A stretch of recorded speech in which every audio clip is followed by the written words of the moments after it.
नमस्कार दोस्तों। आज हम ज्योग्राफी देखेंगे। पृथ्वी की गतियाँ। तो पृथ्वी की कितनी प्रकार की गतियाँ होती हैं और कैसे वो गतियाँ होती हैं उसके बारे में हम देखेंगे। पृथ्वी की दो प्रकार की गतियाँ हैं, एक है घूर्णन और एक परिक्रमण। घूर्णन क्या होता है? घूर्णन पृथ्वी का अपने अक्ष पर घूमना ही घूर्णन कहलाता है।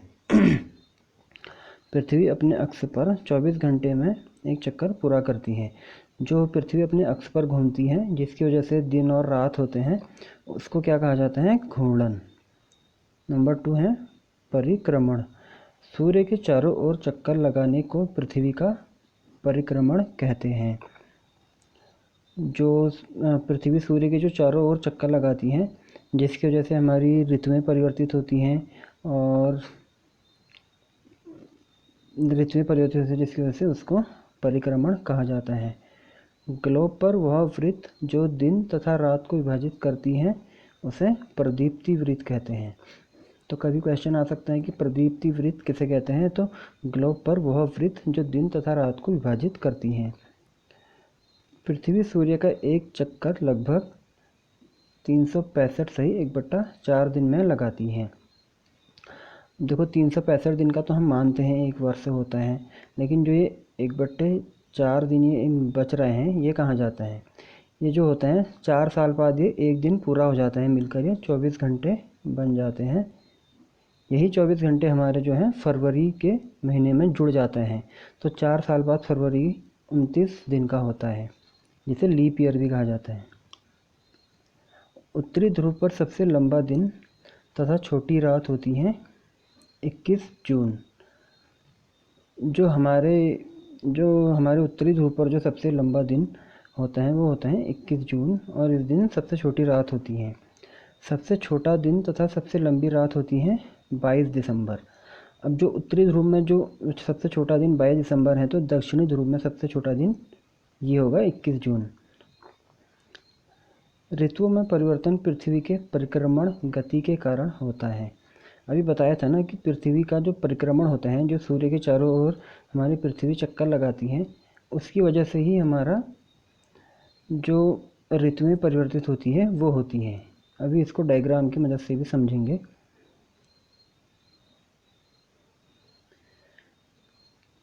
तो ये हमारी जो पृथ्वी घूमती है उसका एक डायग्राम है।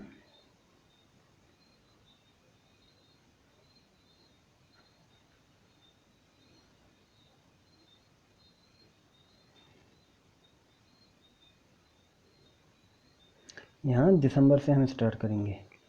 अब देखो ये क्या है, 22 दिसंबर। 22 दिसंबर को पृथ्वी की स्थिति कुछ ऐसी होती है।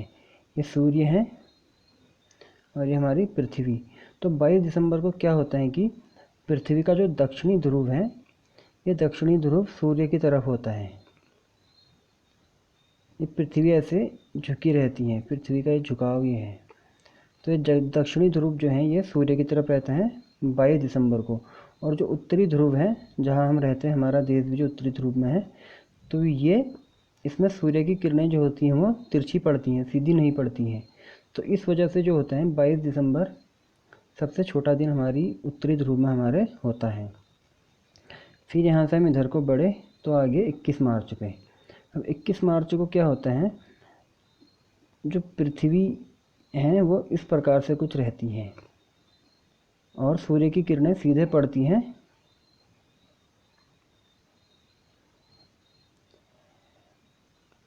सूर्य की किरणें सीधी पड़ती हैं यहाँ पे विषुवत वृत्त पे, जिसे भूमध्य रेखा भी कहा जाता है।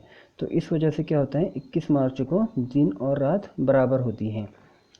फिर हम इधर को आगे, ये आगे हम 21 जून। 21 जून को क्या होता है कि जो उत्तरी ध्रुव है, जहाँ हम रहते हैं, हमारा देश भी यहीं है उत्तरी ध्रुव में, तो उत्तरी ध्रुव जो है वो सूर्य की तरफ आ जाता है। तो सूर्य की किरणें इसमें यहाँ पड़ती हैं कर्क रेखा से सीधी। तो 21 जून को इसी वजह से सबसे बड़ा दिन और सबसे छोटी रात होती है। फिर यहाँ से हम इधर को आगे, ये आ गया 23 सितंबर। अब 23 सितंबर को भी क्या होता है, यही वाली स्थिति होती है कि सूर्य की किरणें भूमध्य रेखा पर सीधी पड़ती हैं विषुवत वृत्त पर। तो इस वजह से क्या होता है, 23 सितंबर को भी दिन और रात बराबर होती हैं। तो 21 मार्च और 23 सितंबर को दिन रात बराबर होती हैं। और 22 दिसंबर को सबसे छोटा दिन होता है उत्तरी ध्रुव पर। 21 जून को सबसे बड़ा दिन होता है उत्तरी ध्रुव पर। और दक्षिण ध्रुव पर इसका उल्टा हो जाएगा, सबसे छोटा दिन 21 जून और सबसे बड़ा दिन 22 दिसंबर। तो आया समझ में ये। अब देखो 21 मार्च और 23 सितंबर को दिन व रात बराबर होती हैं, इसे विषुव कहा जाता है।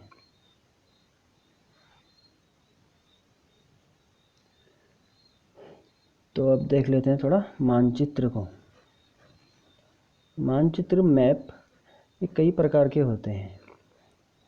तो पहले देखते हैं मानचित्र के प्रकार। नंबर 1 है भौतिक मानचित्र।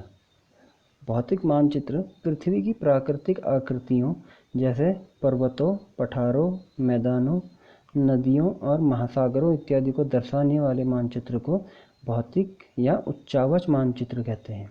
तो इसको भौतिक मानचित्र कहते हैं। इंग्लिश में ये हो गया हमारा फिजिकल मैप, जिसे हम कहते हैं प्राकृतिक मानचित्र या फिजिकल मैप या भौतिक मानचित्र। तो इसे क्या कहते हैं, उच्चावच मानचित्र भी कहते हैं। इसमें नदियाँ दिखाई जाती हैं और महासागर, सागर, पठार, मैदान, इन चीज़ों को इसमें दर्शाया जाता है। अगला है राजनीतिक मानचित्र। राजनीतिक मानचित्र ऐसे मानचित्र को कहा जाता है जिसमें राज्यों, नगरों, शहरों तथा गांवों और विश्व के विभिन्न देशों और राज्यों तथा उनकी सीमाओं को दर्शाने वाले, राज्यों की सीमाएं और राज्यों के नाम और देश, इन चीज़ों को जिसमें दर्शाते हैं उसको कहते हैं राजनीतिक मानचित्र। तो देखा ही होगा सभी ने राजनीतिक मानचित्र, जिसमें शहरों के नाम और उनकी जो सीमाएं होती है वो दर्शाई जाती हैं। जबकि जो ये प्राकृतिक मानचित्र यानी कि फिजिकल मैप जो होता है उसमें सीमाओं का उतना पता नहीं चलता है, क्योंकि इसमें ये चीज़ें दर्शाई जाती हैं तो सीमाओं का इसमें पता नहीं चलता है। तो हमें किसी ज़िले की या किसी फिर राज्य की, किसी देश की सीमाएं पता करनी है तो उसके लिए हमें राजनीतिक मानचित्र देखना पड़ेगा, यानी कि पॉलिटिकल मैप। उसके बाद आता है थीमेटिक मानचित्र। अब कुछ मानचित्र ऐसे होते हैं जिसमें कुछ विशेष जानकारियाँ उपलब्ध कराई जाती हैं, जैसे कि सड़क मानचित्र, वर्षा मानचित्र, वन तथा उद्योगों आदि के वितरण को दर्शाने वाले मानचित्र।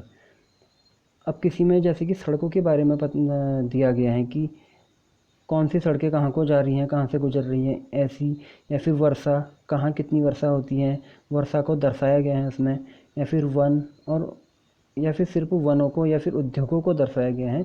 ऐसे मानचित्र को कहते हैं थीमेटिक मानचित्र। क्वेश्चन भी बना था इसमें से, पिछली बार सीटेट या यूटेट में किसी में बना था। तो ये बहुत इम्पोर्टेंट टॉपिक है जो ये मानचित्र का है। भौतिक मानचित्र भी पूरा इसको देख लेना, और राजनीतिक मानचित्र भी और थीमेटिक मानचित्र भी। मानचित्र के 3 घटक हैं, दूरी, दिशा और प्रतीक। थोड़ा दिशा समझ लेते हैं। ये हमारी उत्तर दिशा और ये दक्षिण, पूरब, पश्चिम। तो हमें उत्तर दिशा अगर ज्ञात है तो हम बाकी दिशाओं का भी पता लगा सकते हैं। हम खड़े हो जाएंगे, जैसे हमारे आगे की तरफ, हमारे मुंह की तरफ उत्तर दिशा है, तो हमारे जो दाहिने हाथ की तरफ की दिशा होगी हो जाएगी पूर्व, और पश्चिम की तरफ जो बाएं हाथ की तरफ दिशा है वो हो जाएगी पश्चिम, और जो हमारे बैक साइड यानी कि पीठ की तरफ दिशा होगी वो हो जाएगी दक्षिण। अब इनके बीच में भी जो गैप है इसको भी देख लेते हैं। अब उत्तर और पूर्व के बीच का जो एरिया है इसको कहा जाता है उत्तर पूर्व दिशा, और ऐसे ही दक्षिण और पूरब के बीच में जो दिशा है, जो ये एरिया है, इसको कहा जाता है दक्षिण पूर्व। ऐसे ही दक्षिण पश्चिम के बीच में जो ये जगह है, ये पूरे एरिया को कहा जाता है दक्षिण पश्चिम। इसी प्रकार से जो उत्तर और पश्चिम के बीच की जगह है इसको कहा जाता है उत्तर पश्चिम। कहते हैं थोड़ा रंगों का उपयोग। मैप में रंगों का उपयोग किस तरह से होता है। नीले रंग का जो इस्तेमाल किया जाता है वो किया जाता है जलाशयों और नदियों को दर्शाने के लिए। भूरा रंग पर्वतों को दर्शाने के लिए, पीला रंग पठार को दर्शाने के लिए, हरा रंग मैदान को दर्शाने के लिए। अब जहाँ पे समुद्र हैं जैसे कि, तो जो समुद्र के जो किनारे होते हैं उस साइड पे वो ज़्यादा गहरा नहीं होता है, तो वहाँ हल्के नीले रंग का प्रयोग होगा। और जहाँ बीच में ज़्यादा ही गहरा समुद्र है वहाँ डार्क नीले रंग का प्रयोग होगा। इसी प्रकार ये पर्वतों में भी भूरा रंग, जो बड़े पर्वत हैं उसमें डार्क भूरा और जो छोटे पर्वत है उसमें हल्का भूरा, इस प्रकार से इसमें रंगों का वो इस्तेमाल होता है।